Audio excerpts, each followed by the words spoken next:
રાજકોટમાં વરસાદે ખેલૈયાઓના રંગમાં ભંગ પાડ્યો છે। ગઈકાલે વરસાદથી ગરબા ગ્રાઉન્ડમાં પાણી ભરાઈ ગયા હતા।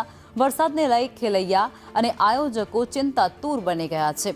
રવિવારે પણ વરસાદને કારણે ગરબા કેન્સલ કરવાની નોબત આવી હતી। હવામાન વિભાગ તરફથી આગાહી કરાઈ છે અને તે અંતર્ગત રાજકોટમાં પણ મેઘાવી માહોલ અને વરસાદ વરસી રહ્યો છે। વરસાદને કારણે જે ગરબાનું આયોજન જે ગ્રાઉન્ડમાં કરવામાં આવ્યું હતું ત્યાં પણ વરસાદી પાણી ભરાઈ ગયા હતા। છેલ્લા 3 દિવસથી પડેલા છૂટાછવાયા વરસાદને લીધે ખેલૈયાઓના રંગમાં ભંગ છે તે જોવા મળી રહ્યો છે। તમને સીધા જ ગરબા સ્થળના દ્રશ્યો બતાવી રહ્યો છું કે રાજકોટમાં છેલ્લા 3 દિવસથી ધીમી ધારે છૂટો છવાયો વરસાદ છે તે વરસી રહ્યો છે। ગઈકાલે રાત્રિના જે વરસાદ વરસ્યો હતો તેને લઈને ગ્રાઉન્ડના ચારે તરફ અત્યારે પાણીના ખાબોચિયા છે તે જોવા મળી રહ્યા છે। કાદવ જોવા મળી રહ્યો છે।